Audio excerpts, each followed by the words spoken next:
Okay, so welcome you all to our Ariel Fall Lecture Series 2020, organized by Department of Religious Study and University of West. My name is Miroz Sakya, and I'm a chair of the Department of Religious Studies. And this is a part of the class, our class, Tibetan Buddhism. So we bring our guest lecture for today's class.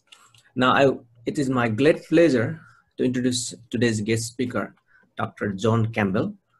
So Dr. John Campbell holds a doctorate degree in religion from Columbia University with a specialization in Indo-Tibetan Buddhist studies. And he's also a translator of Sanskrit and Tibetan texts, and his main area of research are yoga and Tantric practice system in India and the Himalayas. And he's working on a translation of an early Indian Buddhist scripture, along with his principal Indian and Tibetan commentaries, and which is scheduled for publication in 2020. And he has received a Fulbright Fellow and National Endowment of Humanities grant. And he taught religious study. He's part of the religious study department and also Sanskrit and Tibetan language at the University of Virginia.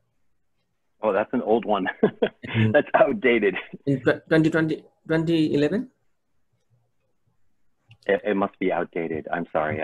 I didn't give you a... And so in 2011, Dr. Campbell co-founded the Contemplative Science Center at the University of Virginia, and the first center of its kind at a major research university for the study and teaching of contemplative practice across the art and the science curriculum. So currently, Dr. Campbell serves as the Director of Sanskrit Preservation for the Asian Classical Input Project, a preservation initiative digitizing, cataloging, and inputting endangered manuscript collection in South and Southeast Asia. And today, the topic of today's lecture is Illuminating the Path, the Atiśa Dīpaṃkara and the Resonance of Buddhism in Tibet. So without further ado, please join me in welcoming Dr. John Campbell. Thank you. Thanks. Please here. Thank you.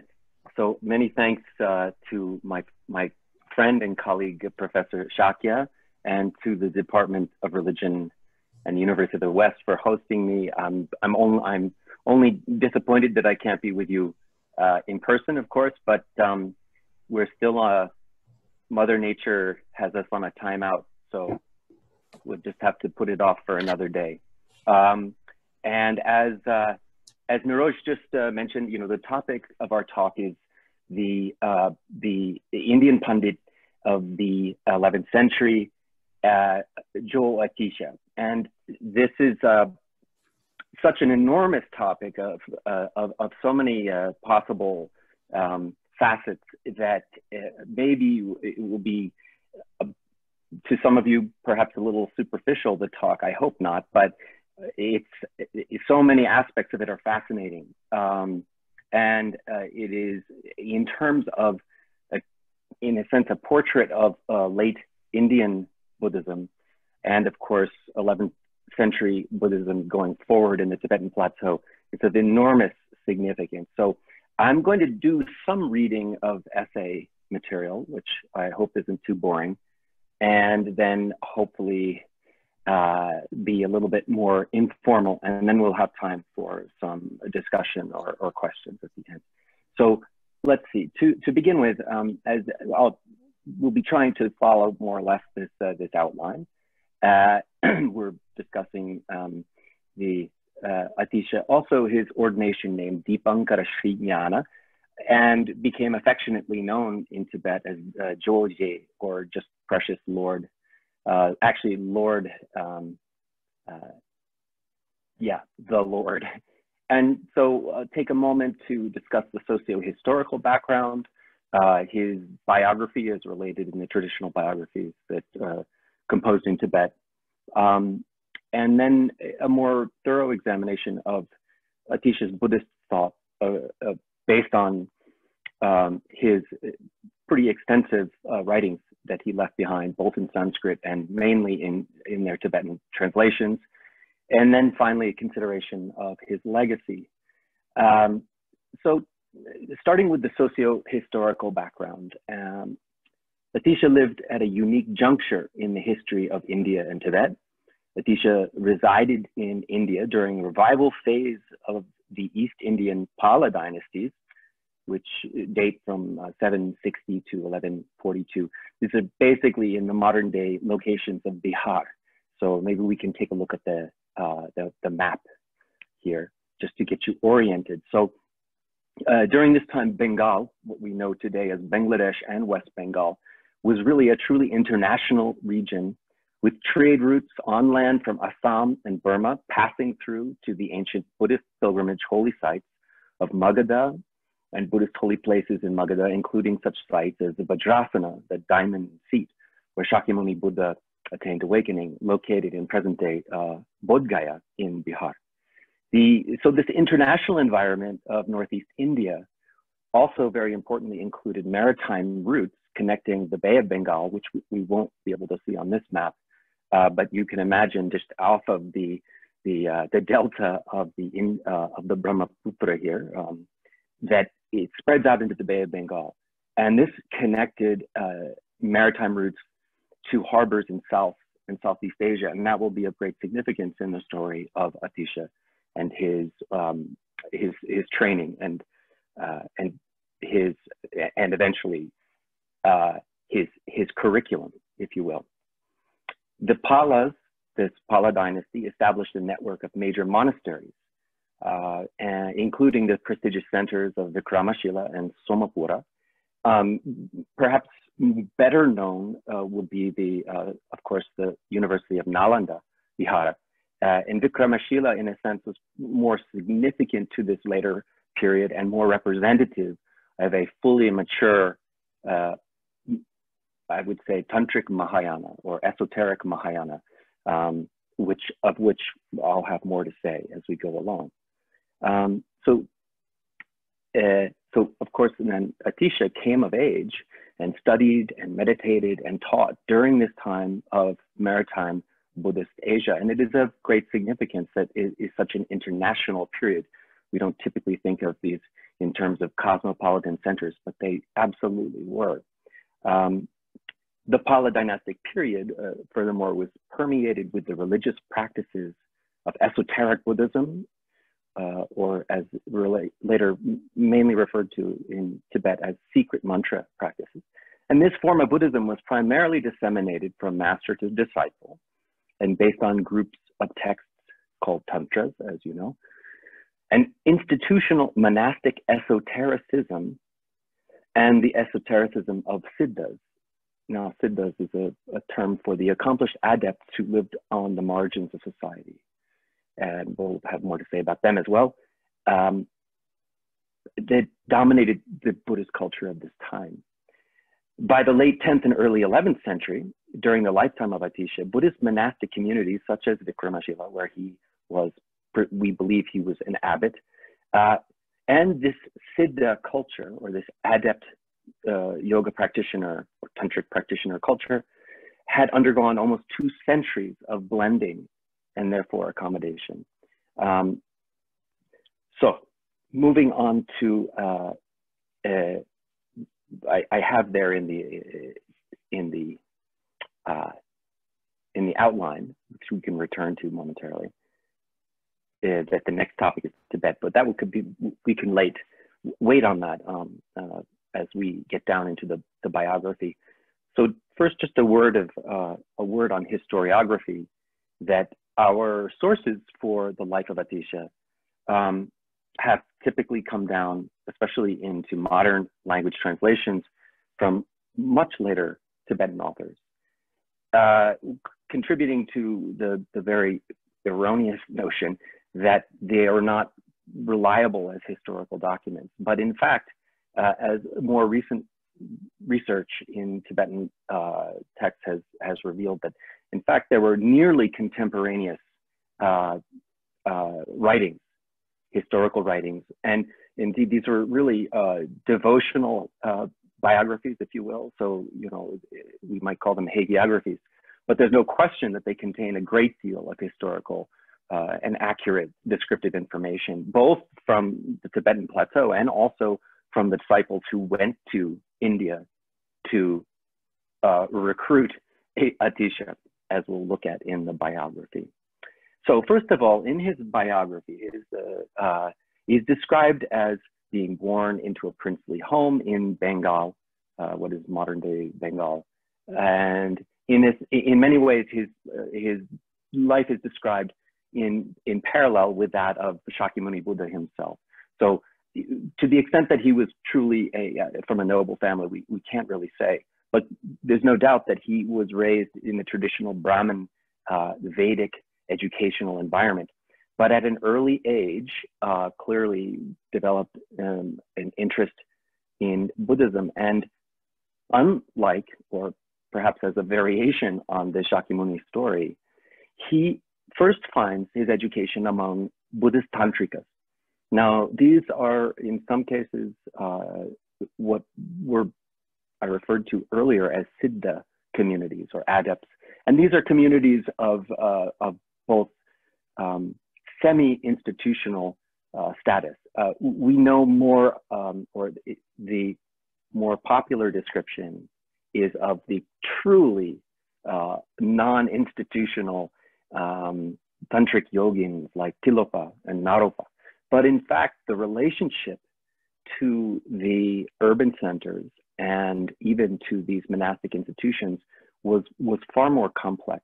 By contrast, in the composition of the early Mahayana sutras, it's very possible that there were these Aranya bhikshus, you know, the forest-dwelling monks who maybe were, and we see that today even in modern Southeast Asia and Thailand, that there are monks devoted to truly non-institutional, but the siddhas or the adepts were at this point certainly in a regular interaction with the scholastic communities of the main monasteries. After a long period, it's described as until he's about 20, he is practicing with gurus who are instructing him in the latest forms of Tantric Buddhism, of the Vajrayana, particularly in the Yogini Tantras, which he excels at. And it's described in the biographies that he keeps having dreams of particularly the goddess Tara, who keeps telling him, you've got to go be a monk. This is never going to work for you until you become a monk. And so he develops a sense of renunciation after repeated visions of Tara, and it takes full ordination and joins the ranks at Vikramashila, where he excels and becomes an exceptional scholar, recognized as brilliant in all of the traditional Mahayana education of the time, as well as epistemology, which would have been taught. What's particularly interesting about the curriculum that we know of from this time, say 11th century and particularly later, is that far more typical of this synthesis of Vajrayana and Mahayana at these large monasteries, this is also true for Kashmir, is that Buddhist masters or pandits were practicing particularly yogini tantras in doing ritual as well as yogic practices. They were studying the Mahayana sutras and particularly the Shastras, but with far more orientation to Yogacara or Chittamatra, idealist schools of Buddhism. So we look to the 11th century and we find very typically the great scholars of the time, revered scholars of the time, were adherents of the Yogacara view. By contrast, Atisha, as we will find out more later, was completely devoted and trained, in fact, as a Madhyamaka. And this is very unusual and also will have great consequences for his impact in Tibet. To give just a snapshot of this dynamic between the Siddha scholar, sociological environment on the ground in Bengal, a very important Tantric author of the period is one Maitripa, whose works are translated into Tibet and becomes extremely important as in terms of the passing of lineage of Vajrayana practices. And it's said in his hagiographies that he was also, like Atisha, a monk, an ordained monk in the community, and was expelled, in fact, for breaking his monastic vows and carrying around a jug of alcohol for some, Gana chakra that he was supposed to be attending.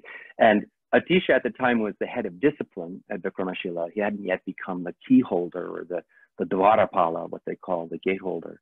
And he's expelled for violation, of course, of his Vinaya commitments. And Maitripa, the Siddha, replies, "You're absolutely right, I need to leave. And because I've violated my Pratimoksha vows, I can't leave by the main gate," and promptly left through the wall. So he demonstrated like his extraordinary siddhis.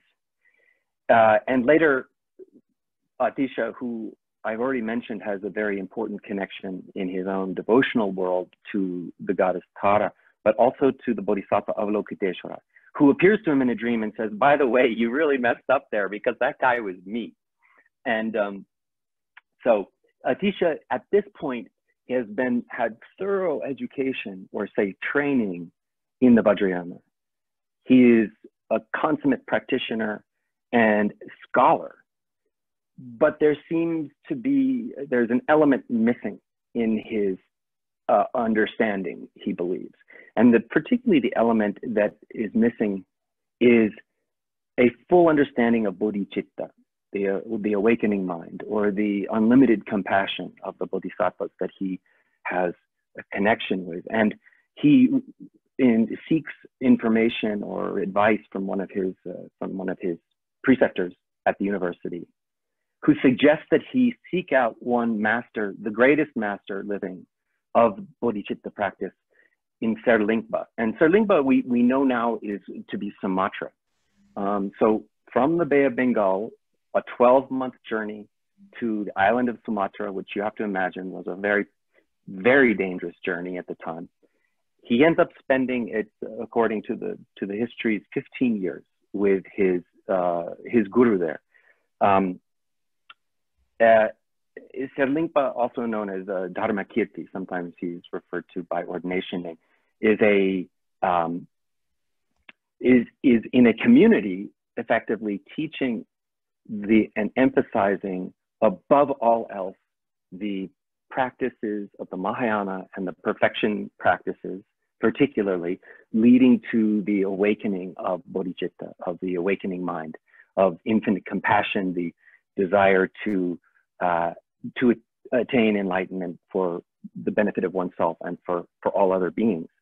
And after spending this extremely long period and being trained in, he's credited particularly with mastering certain practices as what's known in Tibetan as tonglen, or the taking and giving, exchanging self and other.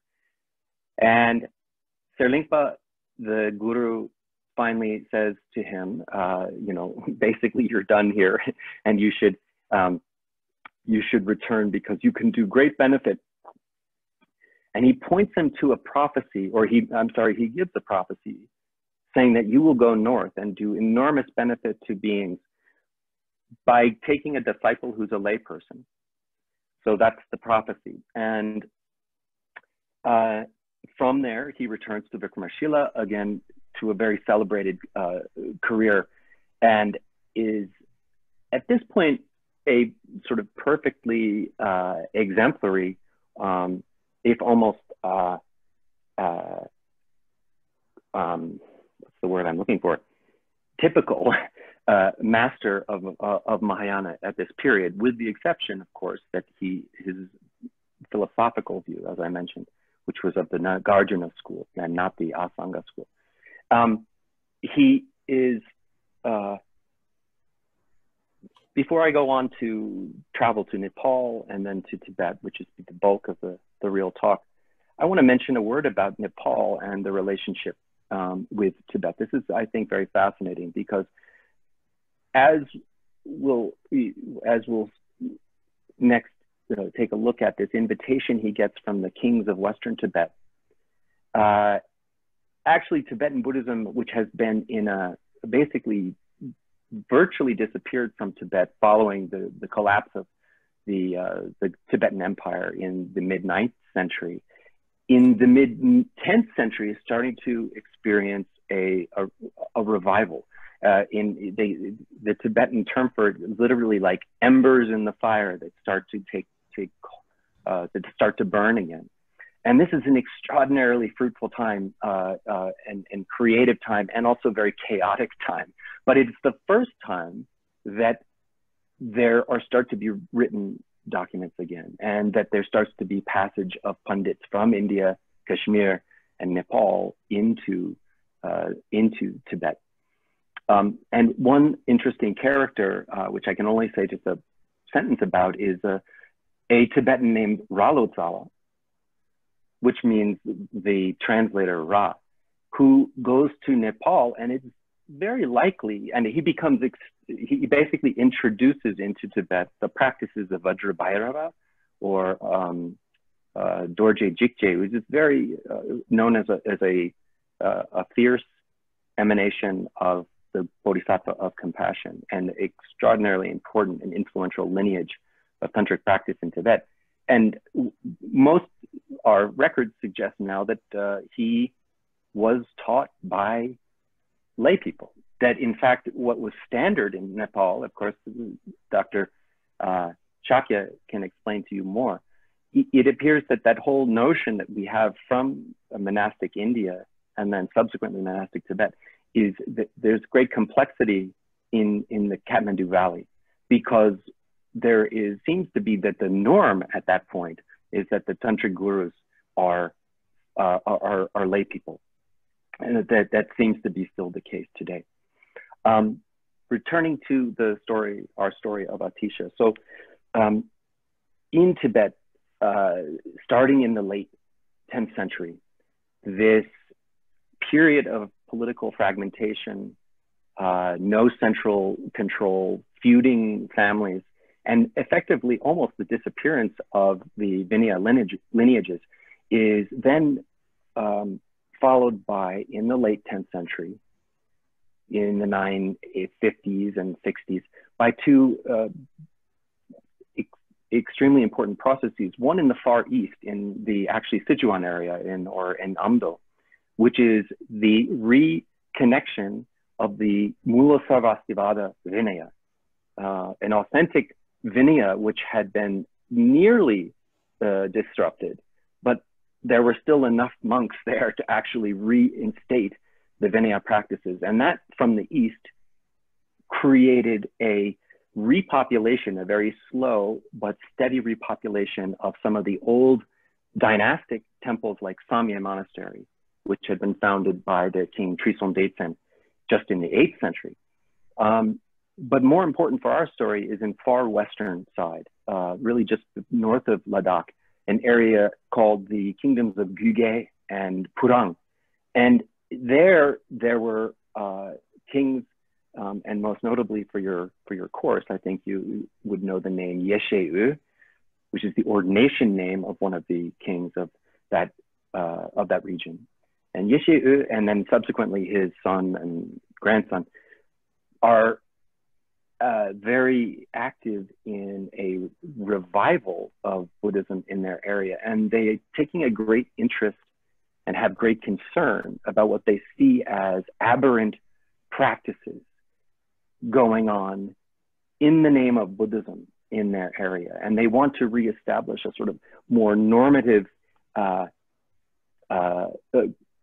or they want to, what they see are basically practices that are being introduced through Tantric scriptures.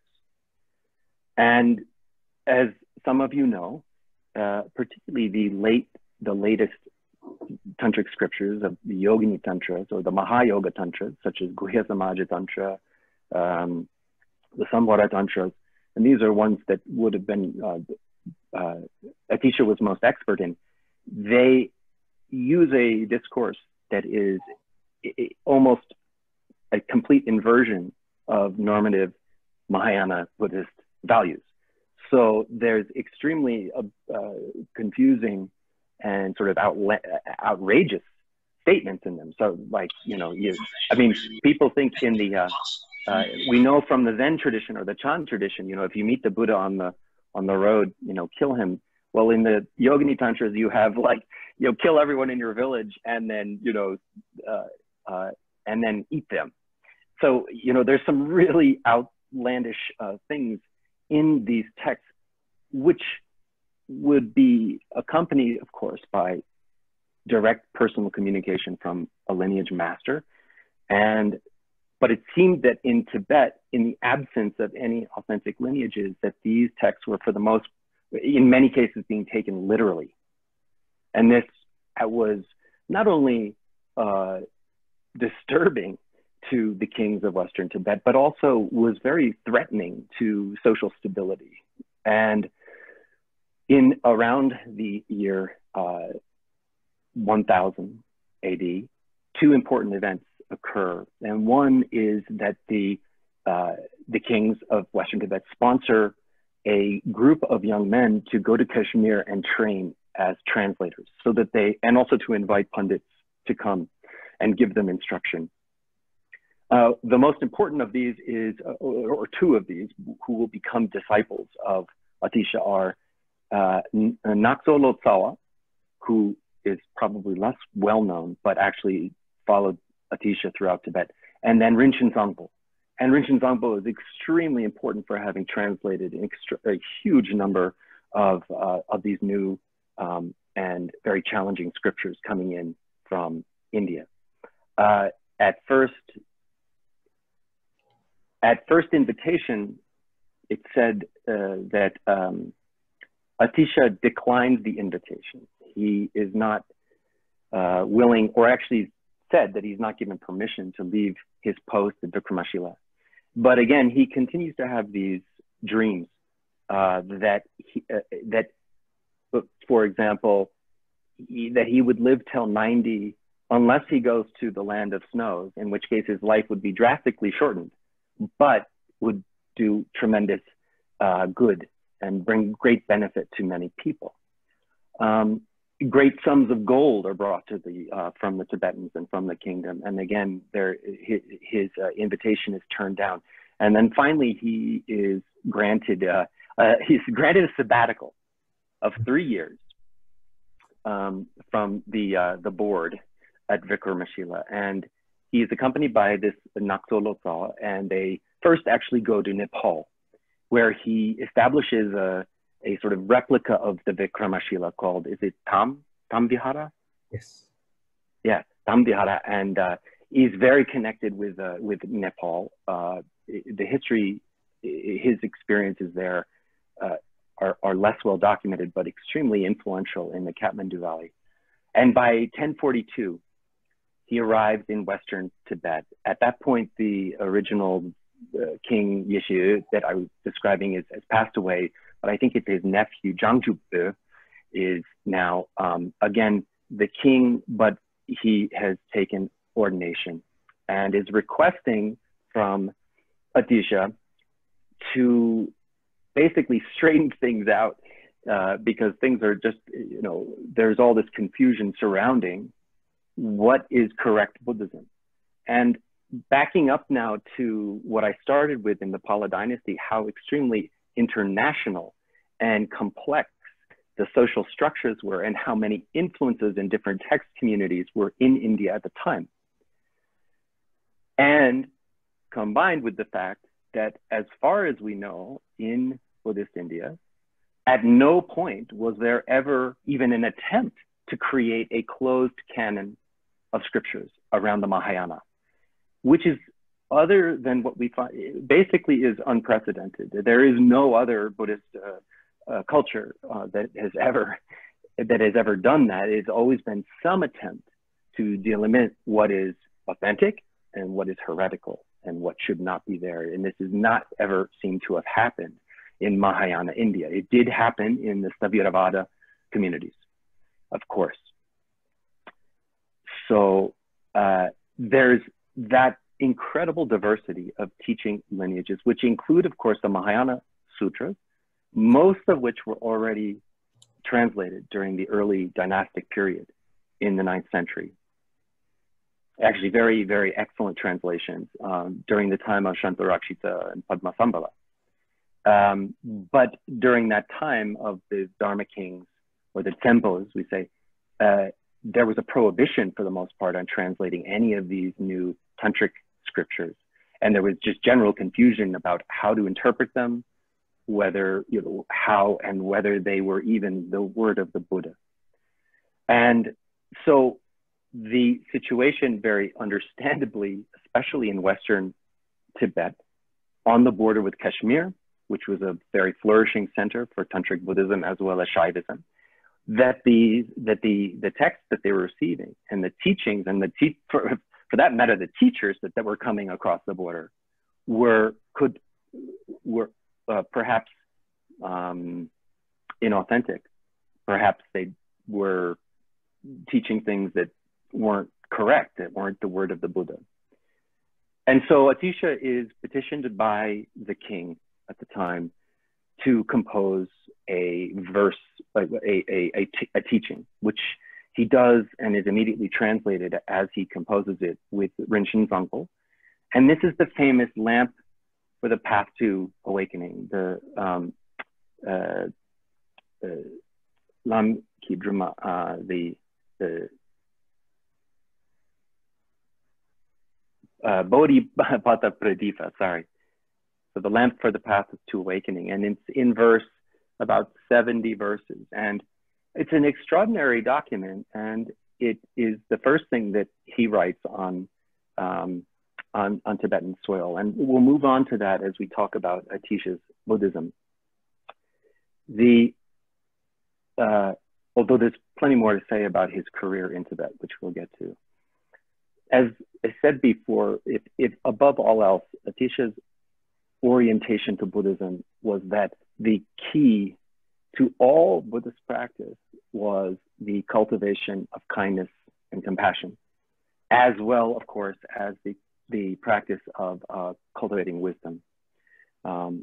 And his text is so famous because it lays out a sort of typology of, first of all, what they call the 3 scopes, or the 3 capabilities of practitioners. This is if you are, assuming that you are at some point a Buddhist, that the practitioner of the lowest scope, of the lowest capability, is simply the one that recognizing that cause and effect is real, that karma is real, that rebirth is inevitable, that they simply practice the path in hopes of achieving a higher rebirth, either as a human or a deva, in fear really of the hell realms. The middling scope of practitioner is known as that practitioner who embraces the path, recognizing that the futility of rebirth in any form, and therefore seeks the peace and finitude of nirvana, a total nirvana, to escape samsara. The practitioner of the highest scope is on the bodhisattva path. And so this bodhisattva oriented practice is, of course, going back especially most famously, and for Atisha most famously, oriented to the writings of Chandrakirti and to Shantideva. And as you of course know, the teaching around bodhisattva is that to cultivate, you can leave that one off for the moment.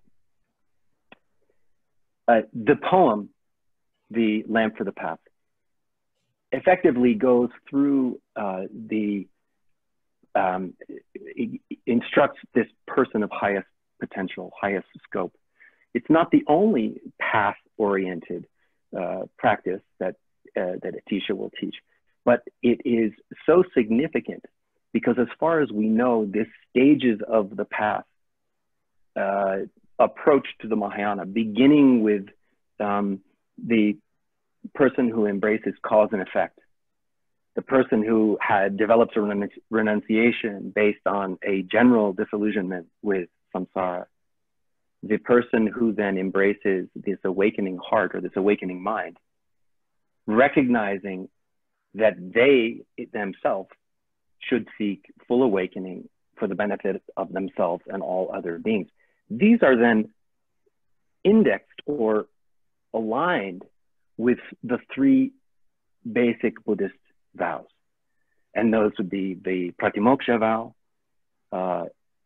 the Bodhisattva vow, and then for him, for Atisha, it will be the vows of the Tantric vows, or the vows of secret mantra, of which I'll have a little bit more to say, checking the time.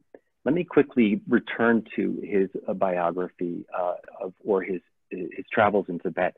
After several years in teaching in Western Tibet and composing his famous path, he sets out and his sabbatical is coming to a close. 3 years is coming to an end before you know it. And he's accompanied now really by an entourage of devoted disciples. And they are hoping to return to Bengal via going through the trade routes through Nepal, but there's war in Nepal, which prevents them. And this is essentially one of these accidents of history, or it is all was meant to be, that Atisha ends up staying in Tibet for a full 13 years. He never returns home, and he dies in Tibet. He travels throughout central Tibet at that time, which, as I mentioned, had reestablished the Mula Sarvastivada Vinaya, and had many temples were springing up, and the Mahayana curriculum was in full gear, particularly the works of Maitreya, the Abhisamaya Alankara, for example, more of the Yogacara orientation. Atisha, incidentally, was a different Vinaya ordination. He was ordained as a Mahasangika, and consequently, and this is somewhat an irony because of his incredible influence, he didn't have any administrative duties. He couldn't ordain anybody in Tibet. Why? Because the last of the what they call the tempos, or the Dharma kings, was Tri Rinpoche, who made an ordinance that was still observed to that day, that Tibet would only ever observe the Mula Sarvastivada Vinaya. And as a consequence, he was like, if you know, thinking of it in terms of the university structure, he's like a distinguished guest lecturer. You know, he has no committee duties. He has no grading. All he needs to do is teach, and it frees him in this extraordinary way. And he starts to develop a tight-knit community around him. And finally, as again, a crucial turning point is he meets that lay disciple prophesied by Guru Serlingpa. And this is Dromten Gyawajungne. And he ends up becoming effectively the Atisha's Dharma heir. And through his devotion to the path of awakening mind and to his guru, they travel throughout central Tibet for the next decade. And around them starts to form what is somewhat retroactively known as the Kadampa tradition, or those who follow the word, the scripture.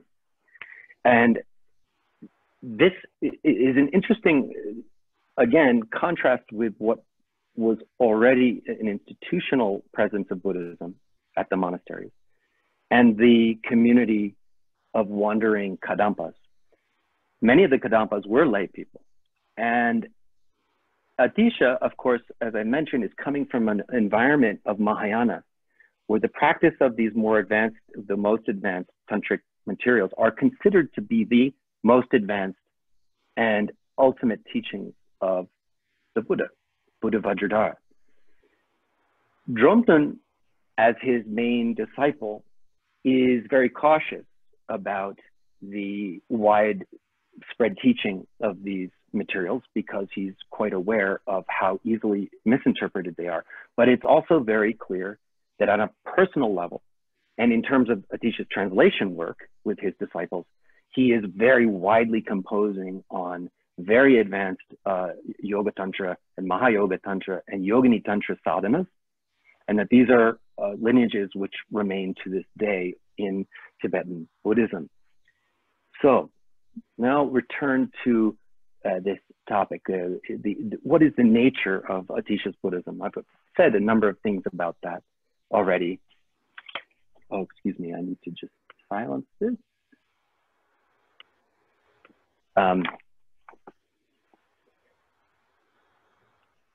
So let me read something.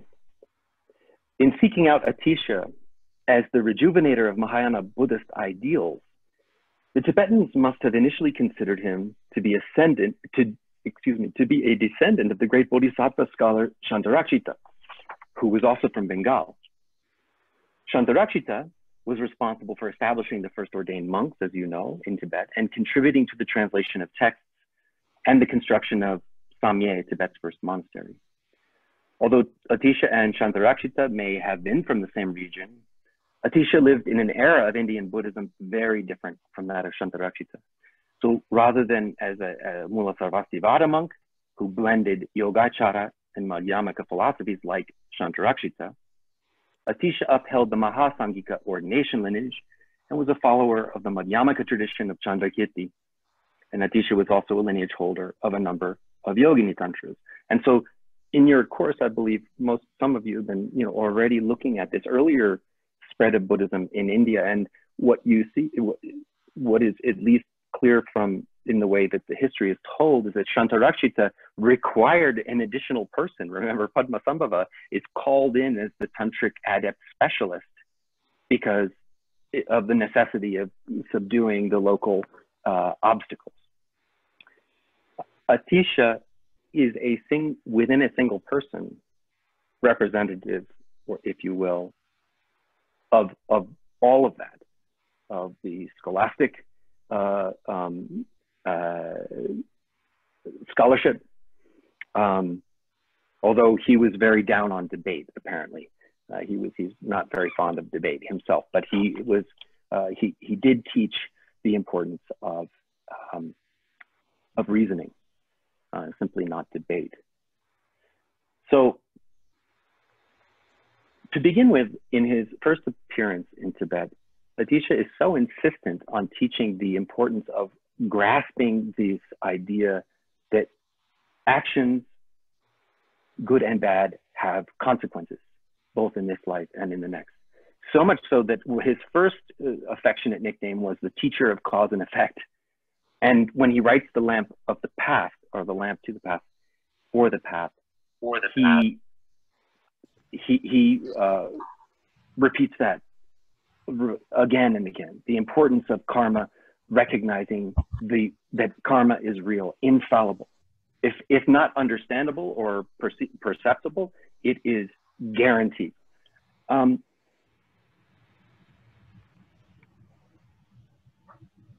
lamp to the path is also a remarkable, and I mentioned this in passing, it's extremely influential in that it is giving an actual graded path of laying out all the Buddhist teaching right up to and including the secret mantra teachings as compatible.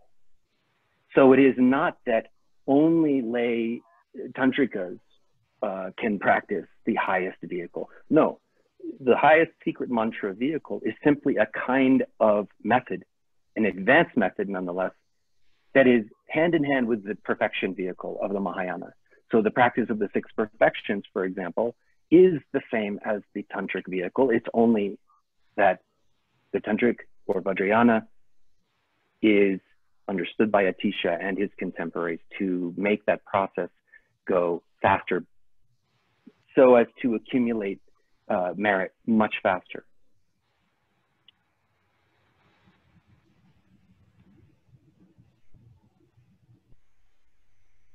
Also, of course, we have his constant emphasis on the awakening mind. This emphasis on bodhicitta, which permeates everything that he teaches. And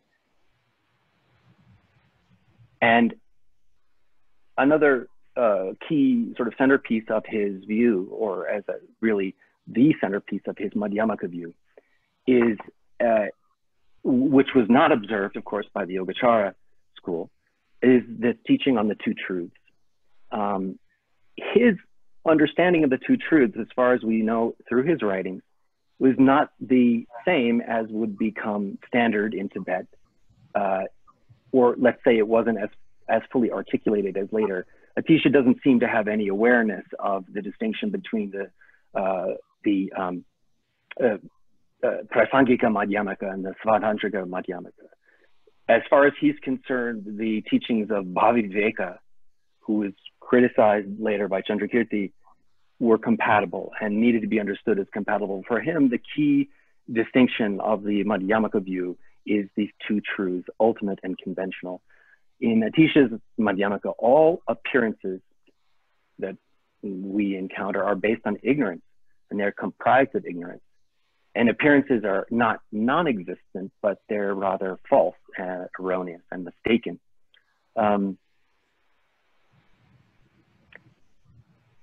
So these two realities are ultimate reality and conventional reality. For Atisha, ultimate is a conventional, itself is a conventional expression.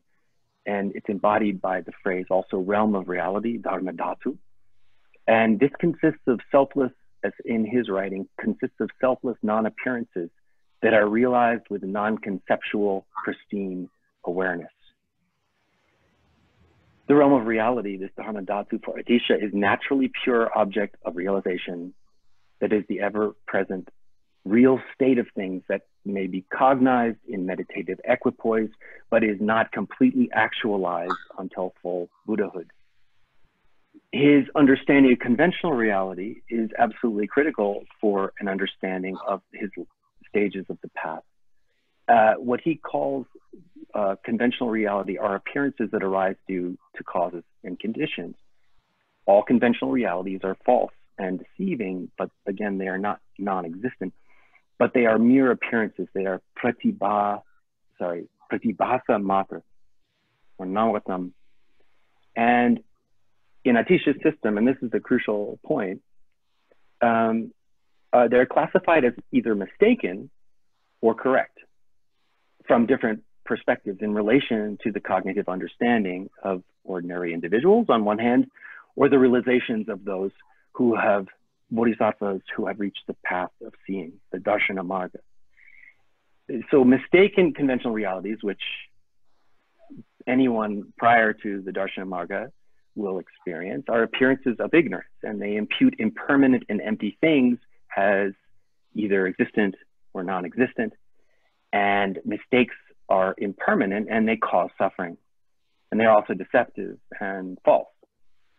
He describes again and again like hair perceived by someone suffering from cataracts or eye disease. And a correct conventional reality by somebody who has had a direct perception of the ultimate on Darshana Marga, they're considered non-deceptive, non-erroneous, and trustworthy in that, from this perspective anyway, appearances are realized to be unproduced, like an illusion, and objects are realized as essenceless entities. And so, although correct, they are conventional. So, although they are the appearances are realized to be essenceless, not having a substantial existent nature of their own, the basic Madhyamaka view, they are correct in the sense of they do not cause, they're basically conducive to purification of one's seeds, one's karma.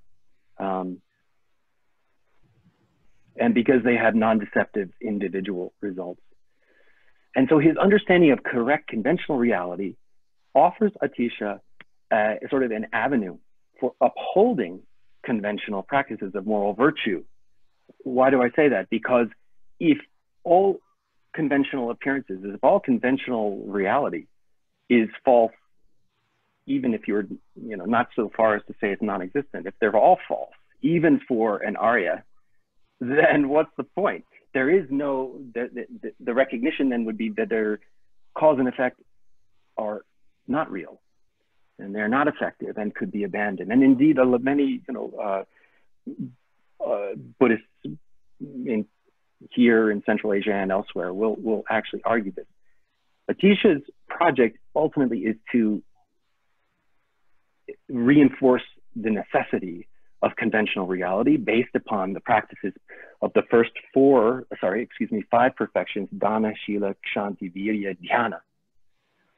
And based upon the accumulation of merit through the first five perfections, one engages in meditation, prajna. And, based on these factors of Madhyamaka thought and practice, Atisha outlines this program of bodhisattva training that integrates the cultivation of wisdom and compassion with the developed awakening mind at both the ultimate and conventional levels. And he says then, and this is the last I'll say of in this topic, is the ultimate awakening mind is the birthless, again quoting, the birthless, luminous, non-conceptual realm of reality equated with emptiness. And this is cultivated during meditative equipoise. The conventional bodhicitta, or awakening mind, is cultivated during post-meditative practices. And in this program of training, the two levels of the awakening mind are integrated and stabilized, having the essence of emptiness and compassion. And in the course of training, or in the course of practice life, a bodhisattva is alternating between cognizing the non-conceptual space-like realm of reality in meditative stabilization, and then viewing things as illusion, illusion-like, not illusion, but illusory, in the post-meditative state. The alternation, of course, between the two ceases at the achievement of Buddhahood, when they are recognized to be non-dual. And the final thing that we want to say about Atisha's Buddhist thought is his view on the secret mantra vehicle. And I've really already, I think, covered this, which is for Atisha and for his contemporaries. The secret mantra vehicle, the various lineages, the many lineages of tantric practice and sadhana that are entering into Tibet, are absolutely valid and, in fact, necessary aspects and methods of the Mahayana. They are indeed the word of the Buddha. They are indeed, in fact, he and his successors will say, necessary at some point to achieve full awakening. And in fact, Shakyamuni Buddha then is narrated by the time of Shantideva in India as having undergone an esoteric initiation in Akanishta heaven himself as he achieves his awakening, while he's also meditating under the Bodhi tree and achieving his exoteric awakening. So he himself was a very advanced practitioner, passed along these lineages and teachings in Tibet. Now, the secret mantra vehicle he is understood to him and his followers as this extraordinary rapid method to acquire the accumulations of merit and perfect jnana, or pristine awareness, necessary for Buddhahood. In this final little section, sort of a conclusion, I want to, I thought about making this a sort of a subtitle. Conclusion would be like making a virtue of necessity. Because in the 10th and 11th century, really continuing through the 12th century, Tibet as a reemerging stable culture and as a reinvigorated Buddhist culture was faced with a really almost unprecedented in world history variety of teachings, which were being presented as the teachings of the Buddha. And as we've already covered, this was the cause for enormous confusion, and indeed was the basis on which Atisha was brought to Tibet and committed his rest of his life So what was it actually that Atisha, you know, what is his legacy? What can we say was the takeaway? Because initially the Kadampa tradition probably didn't have a huge traction, and it didn't build any new lineages, as we know. Of course, he didn't have the ability to ordain. Really, the only unique monastery that Dromten and Atisha ever founded was called Reting Monastery, which is just north of Sasa. So at the same time, it was the idea of an integrated stage of practice, from the most basic view of renunciation of the futility of samsara, the generating of the awakening mind of Bodhichitta, and the cultivation of the view of emptiness in meditation practices, is something that resonated so strongly that it becomes the DNA of all the will become known as the Sarma schools, or the subsequently forming new schools of Tibetan Buddhism. This includes the Sakya, Kagyu, and eventually what the founding of a new center in Ganden Monastery by Tsongkhapa in the early 15th century. He decides, he really thinks that he's just getting back to Atisha's vision of the Kadampa tradition. He calls them the new Kadampa. And in closing, I would like to just take a look at this last, if you want to just take a look at this last slide. So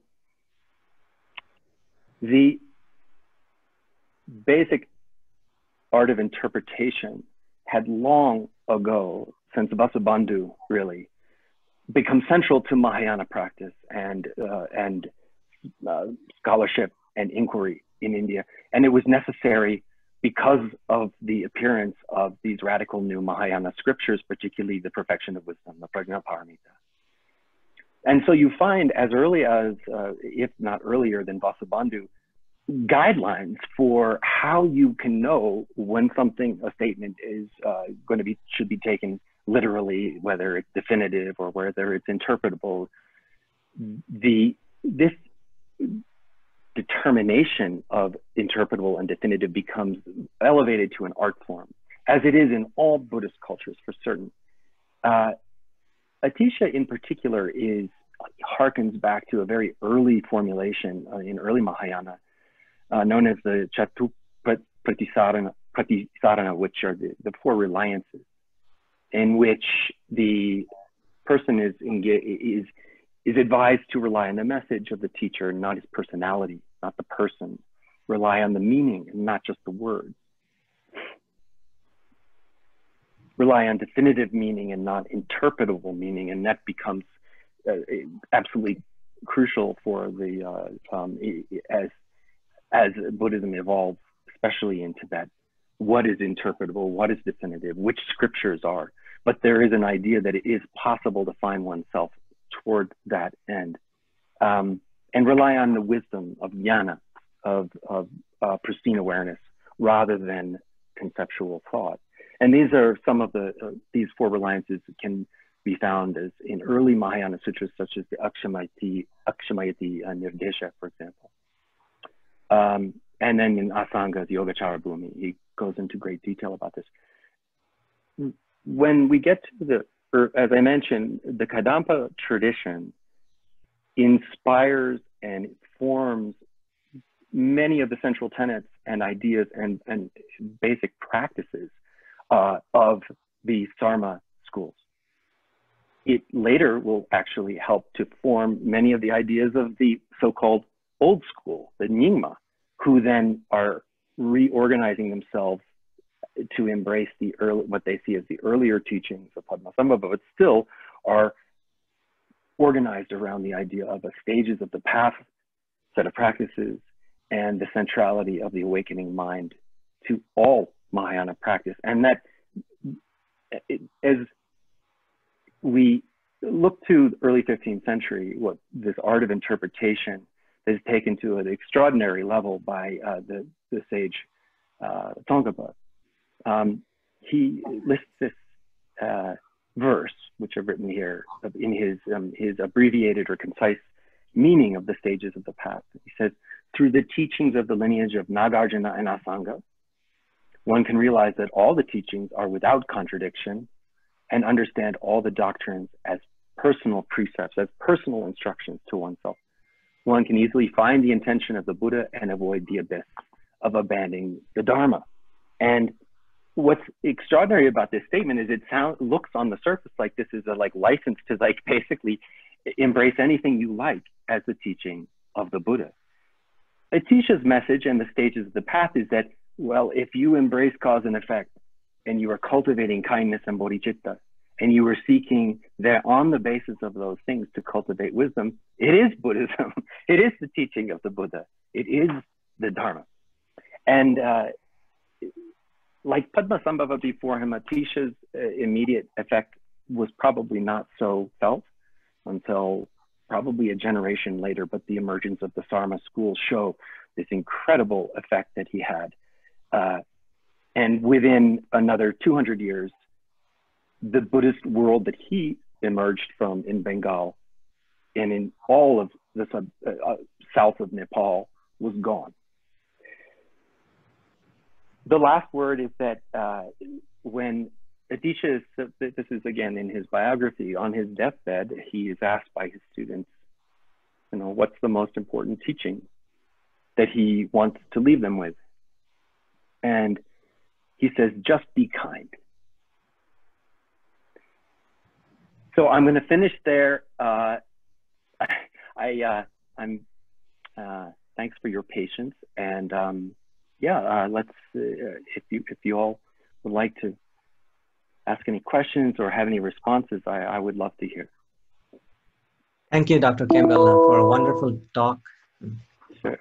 It's insightful talk, and despite the busiest schedule you're having now, you accepted our invitation to give a short 1 hour talk for our students. So I'm very grateful to you.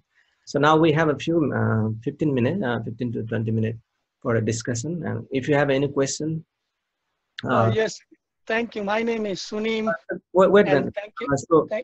My name is Sunim, and thank you very much, Professor Campbell, for the talk. My question is, Atisha, when he was ordained in the Mahasangika, you said he still kept the Tantric vows. In what century these Tantric vows were created and by whom? And my second question is, what is the Tantric practice relationship to Bodhichitta? What the Tantric practice bring special to Bodhichitta compared to the other practices which already has been? What is the uniqueness of Tantric practice to Bodhichitta? That's a wonderful question, both of them, and I'll keep it as brief. It'll have to be very brief, but answer the first question. I'm so glad you asked, because it's an essential question. How is it that that somebody fully ordained in the Vinaya or any of the traditional Vinayas could fully participate in what are known as the higher initiations or consecrations of the highest yoga tantra practices, such as the yogini tantras, which in some cases have elements that violate monastic vows. And Atisha, in his Lamp for the Path, which of course is a very public teaching, it's commissioned, it was a commissioned teaching by a king. He states very plainly, ordained clergy cannot take the higher consecration. They cannot participate in them. However, they can practice the sadhana. And the distinction being made, going on into your sort of second question, is that, and this is such a huge generalization, but Atisha's understanding of secret mantra practice effectively is in two stages. The first is called creation stage, second is the completion stage. Creation stage involves everything having to do typically with a visualized or imagined self-recreation in an enlightened state. So perhaps you've ever seen sort of the images of the 1,000-arm Avalokiteshvara. And so the idea there is like, well, you could do so much, you know, more good for people if you had 1,000 arms. If you have 2 arms, you can do some nice stuff, but imagine with 1,000 arms. And so it is a rehearsal of oneself, where one is literally in the sadhana going out to millions of Buddha verses and practicing the perfections at this highly multiplied state, and thereby beginning to this process, which in the completion stage becomes an actual manipulation of the internal, what they call the winds, the nadis, the subtle yogic architecture of the body that makes us the kind of embodiment that we are. The premise being that after enough proper guidance and stabilized concentration, that these higher states of, that one actually can attain the blissful state of the fully awakened Buddha. Now, the idea that Atisha brings, and this is very much followed by especially his Kadampa and then later Tsongkhapa school, is that this creation stage of self-visualization, of self-imagination, is absolutely critical in the same way that doing the perfection practices are. It is just simply a more, it is a way of as I said before, of supercharging one's perfection practices. That's about all I could easily say about it in a nutshell. But thank you for the question. Thank you, Venerable. Christine, do you have a question? Yeah, if anyone has a question, please ask.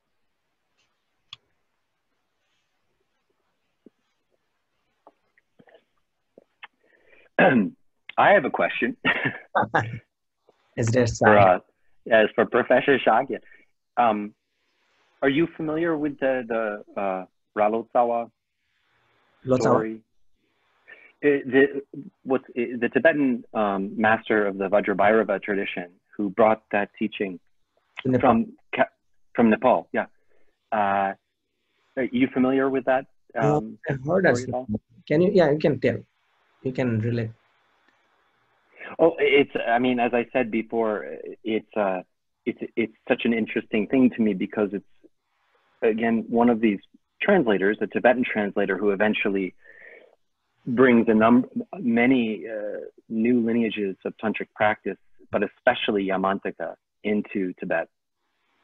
That he's receiving these from Newari communities, and when we typically think of many of the teaching lineages coming into coming into Tibet, that the focus is on Kashmir.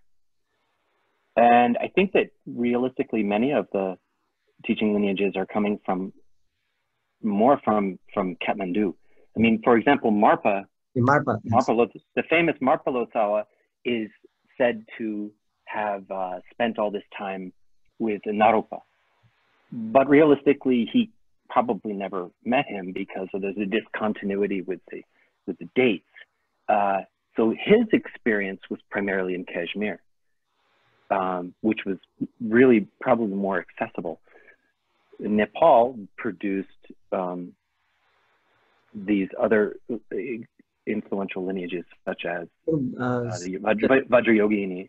Chitrapa, there's 2-3 Siddhas from Nepal, is teacher of Marpa. Chitrapa. Yeah, I'm sure. So I was just curious if you had. I'm sure there are sources for looking at that period in Nepal. So any question, Venerable Vidya? You're on mute. So just very short question. Throughout its long history of Buddhism, I just curious that when did Buddhists started to include or to practice or to take in the idea of the Tantra, and then it become part of Buddhist practice. And also, from my personal point of view, or in my opinion, the older school like Theravada Buddhism seem to be less focused on the idea of Tantra practice, but in Mahayana or in Vajrayana, it seems to be a core or an important practice. And sometimes I feel that some of the Tantra practice is like a contradict with the Vinaya, especially with the sexual practice. I would like to hear your thoughts on that. Yeah. That's an excellent question. There's nothing I can say very succinctly, because the history of this evolution, this emergence of new ritual practices, which then connected further on to really tantric practices, the history of it is so difficult to track. I think one thing that I can say, and maybe you could appreciate, is that perhaps, even, or I should say, all Buddhist practitioner communities, and this includes, of course, Thai Theravada and the Sthaviravada in India, Sri Lanka, and so forth, there is actually a great deal of what we would call ritual. There are protection dharanis. There are, we know very well that it's not as simple as just the Vinaya and Abhidharma and the sutras. There are actually a number of things that we might call ritually oriented for worldly necessity to help people. And that seems to have been the first kind of involvement of the Sangha generally, whether it's Mahayana or non-Mahayana in early India,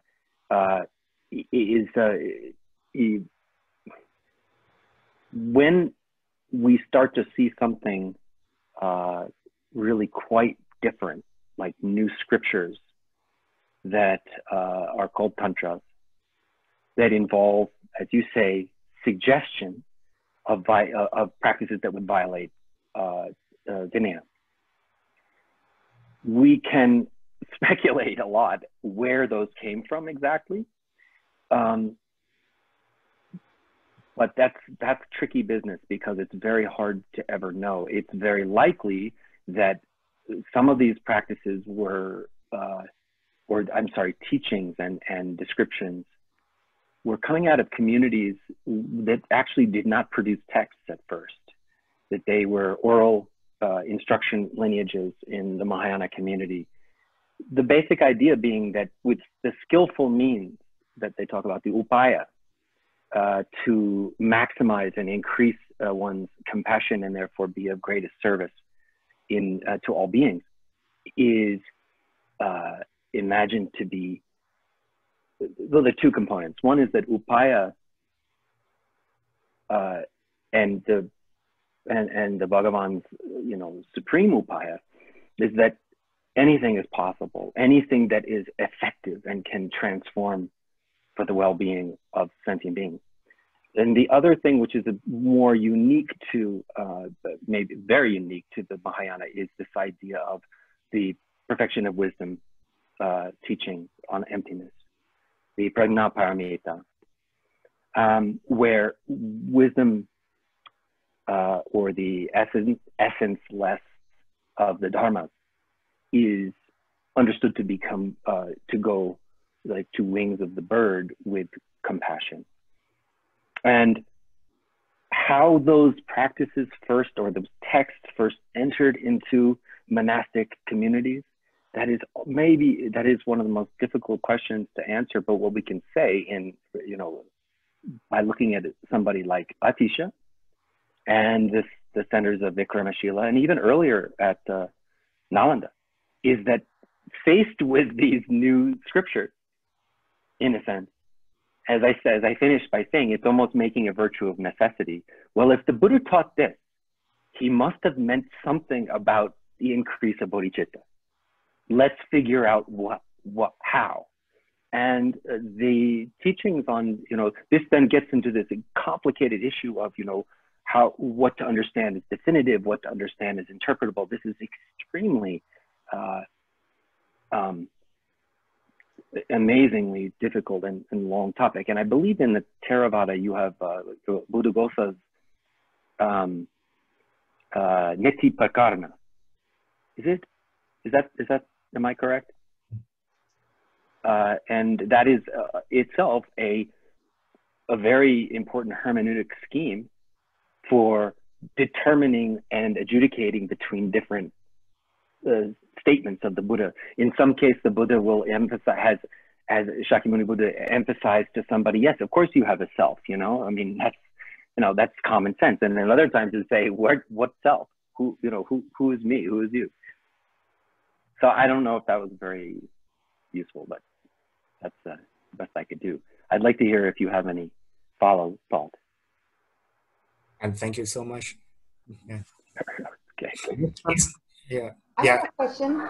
Oh, unless you wanted to continue with your other line, I didn't mean to interrupt. Steve first and then Jamie, okay? Steve has raised hand. Thank you, Dr. Campbell, for touching on Atisha's view of Buddhism. I think you were saying something about Atisha having a different view of the Two Truths doctrine, but the differences kind of got lost for me, and I was wondering if you could address that again. Thanks. Yeah, that was very imprecise. The Two Truths doctrine, as espoused by Atisha, has very particular way that he's articulated it. He understands himself to be following on the tradition of Nagarjuna, Chandrakirti, and Shantideva. It will become only later in Tibet that very, very hard and clearly articulated distinctions are going to be made between the different Madhyamaka authors in India. I'm not at all expert in this, but I know that by the 14th century, prior to Tsongkhapa, there is a very robust discussion over what are the differences between, for example, very famous Bhava Viveka, who wrote Madhyamaka treatises, and immediately after him, Buddhapalita, who attacks him, but also as a Madhyamaka, and then later Chandrakirti, who supports Buddhapalita's view over that of Bhava Viveka. And they're without being at all a specialist in this, the best I will say about it is that to my understanding is that for Bhava Viveka, there is still something conventionally existent. And for Chandrakirti, even that holdout of conventional existence is ultimately speaking, an obstacle to full awakening. This topic is not really systematically taken up for a very long time. It's very interesting in the history also of this transmission, because Atisha is active and translating texts at the time when Chandrakirti and the other, what we call Prasangika Madhyamakas, are being translated for the first time in Tibet. They were unknown prior to that. The famous Dharma, abbot Shantarakshita doesn't seem to have been, he never mentions Chandrakirti, clearly didn't have any idea who he was. So this radical form of Madhyamaka then gets really worked over and debated for several hundred years before it's really formalized into what we have to retro-translate it, back-translate it into Sanskrit to Svatantrika and Prasangika. I'm sorry, Svatantrika and Prasangika, because those terms don't exist in Sanskrit. They're not attested. We have, Telgyurba and Ramgyurba. Rangyurwa. And so there are some really good sources on that, you know, in English. If you would like, I can recommend them. But there's a nice reader by George Dreyfus called Prasangika Madhyamaka, what is it? Svatantrika Prasangika Distinction. So my only point really was to say that Atisha is not yet aware of such distinctions, and they will only become teased out much later. And this also has to do with his view on pramana, his view on the study of epistemology. His followers become extremely influential in the founding of some of the most important establishments in Tibet of the training in Dharmakirti's works. But he himself, although he's trained in them, is not particularly interested in anything other than direct perception and inference. And Agama, I guess he likes it. Who doesn't like you know, valid testimony? But that's my understanding, is that it was less of something. Atisha's overwhelming emphasis was on practice. Thank you. Yeah, thanks for the question. I just want to add, like, does Atisha view help to support, like, during the Rime movement in later century? There's a Rangtong and a Chantong debate. He's not aware of that debate at all. So the Gelupa, they choose the Rangtong, right? Yes, yeah, they're very, but these terms end up becoming complicated because sometimes, you know, by the time of the translation and revision of Chandrakirti in Tibet, the idea of something being prasangika madhyamaka is, everyone accepts that as the highest view. But then the question is, what do they think that means? So it's even the same thing. The only person that we can say in the history of Tibetan Buddhism where hands down, unequivocally, he's talking about Shendong is the great Kalachakra master Dolpopa Sherab Gyaltsen, because he says explicitly, you know, the highest view is something that is ultimate, that is empty of everything else. That's the Shendong view. And many of the followers, many of the subsequent, you know, of course, great scholars such as Mipam in the Nyingma tradition is sometimes, I think, mischaracterized as being, you know, like this view or that view. With the great authors, sometimes they take on one sort of like line of presentation and sometimes another. The only people who don't do that are often the Gelugpa scholastics, because Shendong for them is sort of like, you know, toxic. And there may be some, in fact, there's definitely some history there. So in the Rime movement, yes, you do have a lot of people who trend toward a view that the highest teachings are actually the third turning of the wheel. So the Ratnagotra Vibhaga, and things that talk about Buddha nature. And they'll then interpret Chandrakirti as actually saying that. That's where it gets complicated. So sometimes our, you know, I think the terminology is it's very hard to generalize unless you're talking about a particular teacher. The last one I'll mention is the great Nyingma scholar Dudjom Rinpoche, who sometimes gets thrown in with, I mean, the particularly in the Kagyu, you have a lot of Shendong, you know, adherents. Dudjom Rinpoche never says anything about being Shendong. He just, sometimes he likes to talk about Buddha nature. Sometimes he likes to talk about the Tathagata Garbha. This is a extremely powerful and positive, you know, affirmation of the awakened mind. But then that sometimes I think gets taken in a context where, oh, well, this person, that's their ultimate view. Thank you. Sure. Last question, Jamie? Yeah. Hi, thank you for getting to see you. I have like a picture up there, of course, makes me look better than I look. And I have a parrot in the background too. She's very spiritual. Okay. She loves Buddhist chanting and everything Buddhist. So pardon to that. But this general question is, like, what traits or characteristic or behavior would a seeker or a student use to scrutinize whether a potential tantric teacher is authentic? Oh, wow. It's a long conversation, and I'm definitely not an authority on that. You know, there's a lot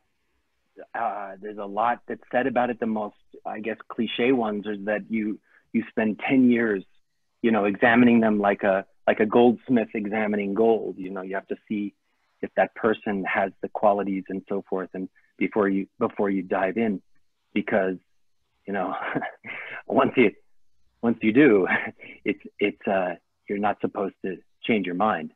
There are very explicit instructions on this, and I am not able to run them off for you. You should be able to see that person's ethics are unassailable. You should be able to see that person has true bodhicitta to the extent that you can get that. But there are a lot of instructions on this, and I'm sorry I can't tell you much more. Nothing immediately is coming to mind. But depending on, you know, the teaching lineage that you're in, almost guaranteed that there will be some kind of stages of the path teaching, whether in all the 4 schools of Tibetan Buddhism, there are stages of the path teachings that have explicit instructions on this, how you should evaluate a teacher and what you should be looking for. Yeah. It's a tough one, isn't it? It is. It is. Especially yeah. as a woman and a male teacher. Well, yeah. I mean, that is a challenge, because guaranteed all those Lamrim texts, Lamrim means stages of the path. They're all, the traditional ones are all written by men, and they assume a male audience. So yeah, it is a great question for another time. Thank you very much. Thank you. Once again, You're thank welcome. you. Thank you, Dr. Campbell, for your precious time and a wonderful lecture. And I hope in future you can teach like course on yoga. So and some of you may not know that Dr. Campbell is an expert in yoga. It's a Buddhist and Hindu yoga. And you offer course in Phoenix, right? Phoenix, Arizona? I do some teaching online these days. It's through a affiliate of the Asian Classics Institute called the Yoga Studies Institute. But yeah, these days I don't teach that much though, but I did for a long time, and I do love to talk. That is one of my areas of interest and practice. In future, maybe next year, we will offer some. Yeah, that would be great. So Dr. Campbell, there might be a lot of interest. Yeah. Thank you once again. Thank you everybody for listening, attending this lecture, and see you next week. Thank you. Bye-bye. Have a good day. Thank you. Thank you, Narosha. I'll speak to you soon. Thanks, everybody.